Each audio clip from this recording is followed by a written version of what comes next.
Hi, my name is Abby Koenig, and today I'm going to be discussing my research project, You Better Sign My Petition or Else. First, I'm going to give you a little bit of background that led to my research question, a bit on the literature, my methods, the findings, and then some discussion and areas for future research. In the summer of 2015, I did a textual analysis of online petitions posted to the website change.org, and what I found was that the language being used was highly negative, and it led me to question whether negativity is a motivator for online advocacy.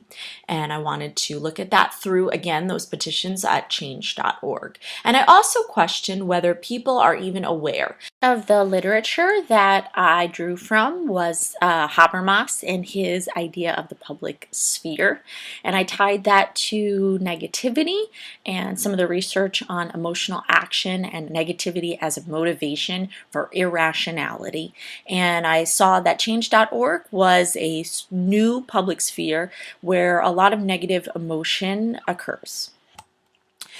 My methods for looking at these petitions were to take the popular categories as posted on change.org and try to find comparable themes. However, I wanted to see one petition that was positive and one petition that was negative. But within these two, look for similar themes, similar number of signers, similar number of comments.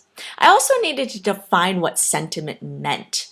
So linguistically speaking, I looked at actual texts of petitions, so compare this type of language, how dare you idiots, to I believe we need transparency, much more positive.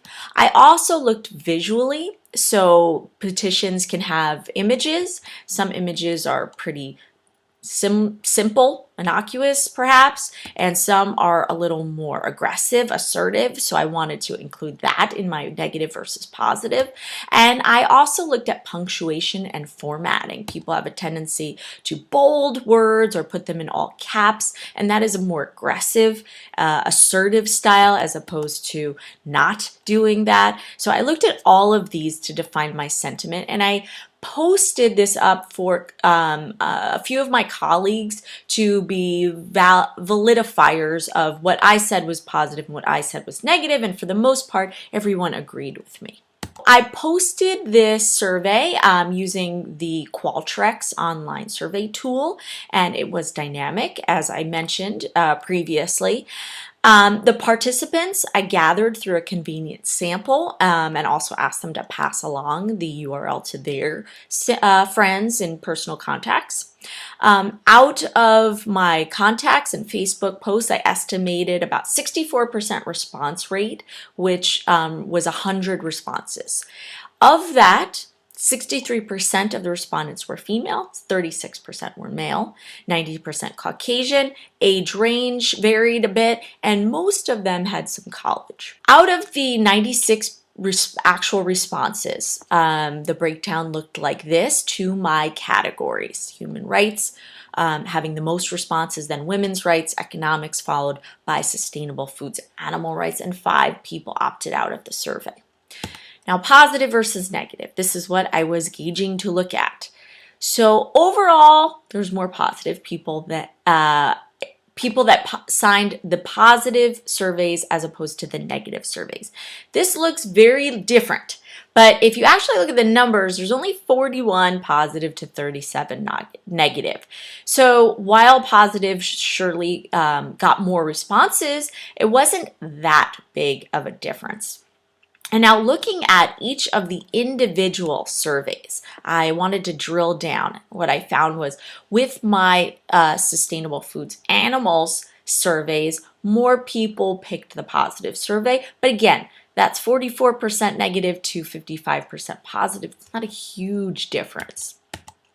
The human rights, which was the most chosen topic, 20 people from out of 16 people, so 55% picked not negative and 44% picked the positive. In the survey on economic rights, More people picked negative of that one as well, 61% to 38%. So more people picking negative in these two topics.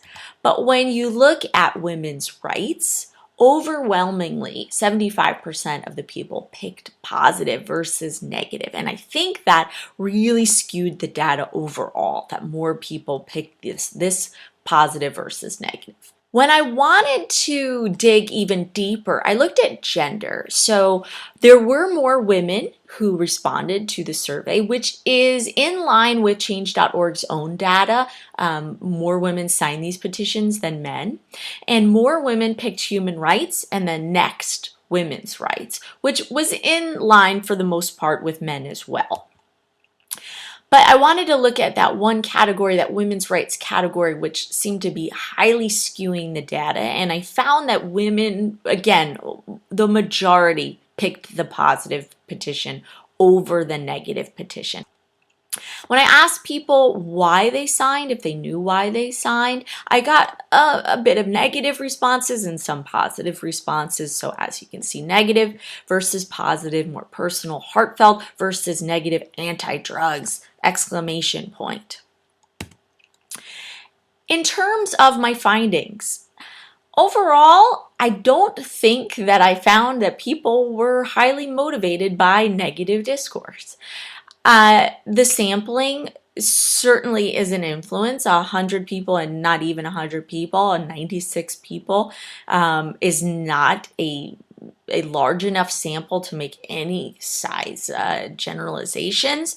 And when I drilled down into the specific surveys, I found differences. So I found that maybe more people were looking negative, but that one women's rights category was so highly positive as opposed to negative that everything looked to be positive overall. Gender differences, I think, played a major role in this data analysis. So women do tend to be more positive, and the majority of the respondents were women. But I think topic selection also had a lot to do with it. Most people picked that human rights topic, and for me, that was the most challenging one to find. I wanted to present similar petitions, and really the only two that I could find that were similar were very, very similar. And even my outside coder said, this one is a tough one. Additionally, and I think one of the biggest considerations was college level. So if you note that most of my respondents are four-year college degrees or have master's degrees, thinking about the sample again, these are my friends, my family, this is my social network. And at the risk of sounding like a classist, most of the people that I am connected to also have college degrees and also have advanced degrees.